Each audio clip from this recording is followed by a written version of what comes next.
At his home in Nairobi, relatives and friends are still streaming in to pay their tributes and eulogize the man who was hailed as the de facto leader of the Maasai community. We have had him as the king of Maasai for very long.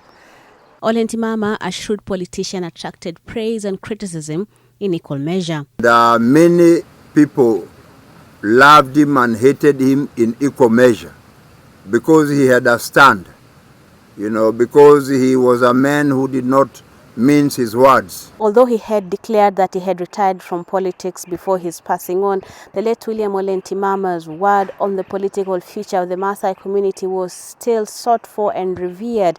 And with his passing, the question now begs, who will be the next leader of the Maasai community? And many are already staking claim to this position. It is a question that popped up as soon as news of his demise spread. Very sudden.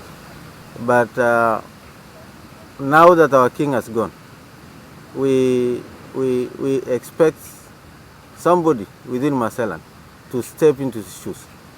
According to friends and family, the late Mourning Ntimama had, during his last visit to State House, pointed out who would speak for the Maasai community, at least those from Narok County. Alikuwa ametuonyesha njia, tukae hivi, tusifanye hivi na tusifanye vile.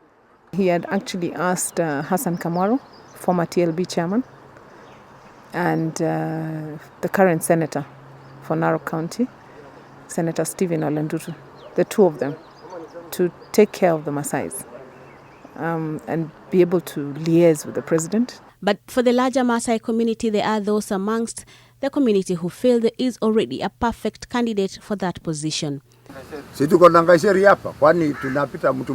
any case, there is no crowning. There is no crowning. By the way, let me tell you something about leadership. Yes. You go get leadership. Yeah. You know never where to be given. Many, however, agree that the position will only be filled once the late Ntimama is buried and the community sits and decides who will carry the mantle of leadership for the Maasai community in the country. Brenda, Wanga, NTV.